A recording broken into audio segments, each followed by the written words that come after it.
Hello friends and family எல்லோரும் எப்படி இருக்கீங்க?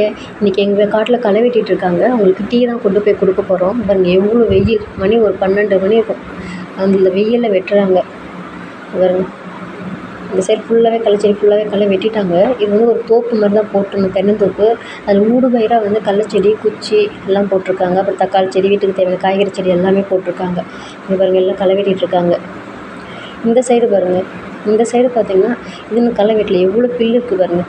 ஒரு கேப்பே தெரியாமல் ஃபுல்லாக அடர்த்தியாக இருக்குது பாருங்கள், அடர்த்தியாக இருக்குது. இல்லைன்னா இந்த களை வெட்டலைன்னா அப்படியே பில்லு எல்லாமே அந்த களைச்செடியோட சத்து இழுத்துக்கும். அதனால தான் களை வெட்டுறாங்க. 3 களை வெட்டுவாங்க. மறுபடியும் களை வெட்டுற மாதிரி இருக்கும், மண் அணைச்சி விட்ட மாதிரி இருக்கும். மண் அணைச்சி விட்டால் களை தெருப்பாக வரும். பாருங்கள் நடுவில் குச்சி வச்சுருக்காங்க. குச்சி ஃபஸ்ட்டு கல்லையை பிடுங்குவாங்க, அதுக்கப்புறம் குச்சி பிடுங்குவாங்க. இவ்வளோ பில்லு எல்லாம் பாருங்கள். பில்லு பிடுங்கோடனே நல்லா கேப்பு சூப்பராக இருக்குது பாருங்கள். நல்லா அழகாக நல்லா நீட்டாக இருக்குது பாருங்கள், க்ளீனாக பார்க்குறதுக்கு ரொம்ப நல்லா. தண்ணி விட்டால் நல்லா ஃபாஸ்ட்டாக பாஞ்சிரும்.